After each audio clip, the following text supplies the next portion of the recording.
آنے والی حکومت کے پاس کام نہ کرنے کا سب سے بڑا جواز تو یہ ہوتا ہے کہ گزشتہ حکومت اتنا گند ڈال گئی ہے کہ اسے صاف کرنے کی مصروفیت میں اتنے مصروف ہو گئے ہیں ہم سے اور کوئی کام نہیں ہو پاتا۔ پیپلز پارٹی اپنے پہلے دور میں ضیاء الحق کے 12 برس کا رونا ڈال کر بیٹھی رہی، پھر مسلم لیگ نون آئی تو اس کی ساری صلاحیتیں پیپلز پارٹی کا پھیلا ہوا گند صاف کرنے میں لگ گئی۔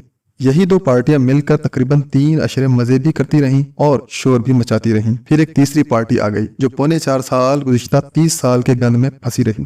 اس کے بعد ایک 16 ماہی حکومت آئی جو گزشتہ پونے 4 سال کی بارودی سرنگیں اور معاشی تباہی کو ٹھیک کرتے کرتے رہا سہا معاشی ڈھانچہ اور ملکی اقتصادی حالت برباد کر کے رخصت ہو گئی۔ اب نگران آ گئے ہیں اور ان کے سامنے گزشتہ 75 سال کا گند ہے جو ظاہر ہے 90 دن میں کم از کم آئین میں تو یہی لکھا ہوا ہے تو کسی صورت صاف نہیں ہو سکتا۔ تو اب اس ملک کا مستقبل کیا ہوگا؟ کیا اب وقت آ نہیں گیا کہ ہم گزشتہ گند پر لعنت بھیجیں اور آئندہ کے لیے گند مچانے کا راستہ بند کریں؟ کرپشن کی بات کریں تو اس ملک میں صرف اور صرف اپوزیشن کرپٹ ہوتی ہے، خواہ وہ کوئی بھی ہو۔ حکومت وقت ہمیشہ نیک نام اور پارسا لوگوں پر مشتمل ہوتی ہے۔ عدالتوں میں بھی وہی ملزم بنا کر پیش کیے جاتے ہیں جن پر کسی کو غصہ یا تاؤ آیا ہو۔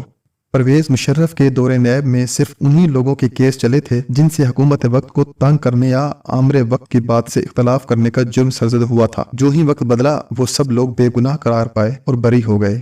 پھر خان صاحب آ گئے، ان کے نزدیک کرپشن کا ہر کھرا نواز شریف اور زرداری کی طرف ہی جاتا تھا۔ عثمان بزدار، بیگم و احسن جمیل گجر، خسرو بختیار، شہزاد اکبر، زلفی بخاری، ظفر مرزا اور چودھری پرویز الہی پر ان کے دور اقتدار میں کرپشن کی کہانیاں پھیلیں، مگر خان صاحب کو صرف سیاسی مخالفین کی کرپشن سے غرض تھی، نہ کہ اپنے حواریوں کی کرپشن سے۔ لہٰذا خان صاحب جو احتساب کے نام پر ووٹ لے کر آئے تھے، انہوں نے اپنے نئے پاکستان میں بھی احتساب کا مطلب وہی لیا جو پرانے پاکستان میں لیا جاتا تھا، یعنی کرپشن صرف اپوزیشن اور سیاسی مخالفین کرتے ہیں۔ حکومتی اتحاد، ہواری اور اپنے یار و دوست احتساب سے مبرہ ہوتے ہیں۔ لہٰذا خان صاحب کا احتساب بھی انگریزی کے محاورے کے مطابق اکراس دا بورڈ والا احتساب نہیں تھا، بلکہ سلیکٹڈ اکاؤنٹیبلٹی کے نظام کے تحت چلایا گیا۔ لیکن سب سے حیران کن بات یہ ہے کہ کسی دور میں بھی احتساب کی جال میں کوئی بڑا مگرمچھ پھنستے نہیں دیکھا۔ سوال یہ پیدا ہوتا ہے کہ اگر آج تک کے اس سلیکٹڈ احتساب میں بھی کسی کو سزا نہیں ہوئی تو اس کا کیا مطلب ہے؟ کیا ہم اس کا یہ مطلب لیں کہ جتنے لوگ بھی احتساب کے نام پر پھنسے وہ سب کے سب بے گناہ تھے، یا اس کا مطلب یہ لیں کہ ہمارے نظام احتساب ہی بالکل فارغ اور ناکام ثابت ہوا ہے؟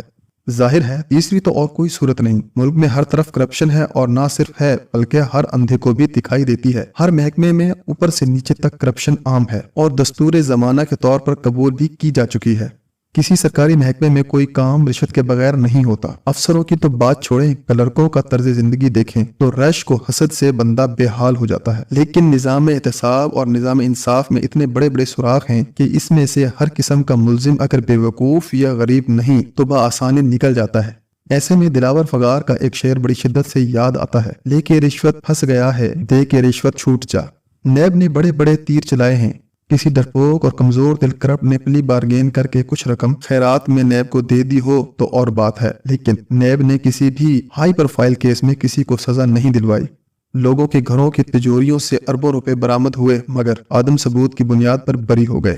کم از کم اس عاجز کی یاد میں ایسا کوئی کیس نہیں جس میں کسی سیاستدان یا بیوروکریٹ کو سزا ہوئی ہو، بلکہ یہاں تو ایسا بھی ہوا ہے کہ غیر ملک میں کسی توپ قسم کے بندے کو سزا ہوئی تو اسے قیدیوں کے تبادلے کی آڑ میں واپس پاکستان لایا گیا اور یہاں اسے ایسے آرام اور آسائش سے رکھا گیا کہ 5 اسٹار ہوٹل کی مہمانداری مان پڑ جائے۔ کسی پیپلز پارٹی والے سے پوچھیں تو اس کی ساری قیادت ماں آصف علی زرداری انتہائی نیک پاک اور ایماندار ہے۔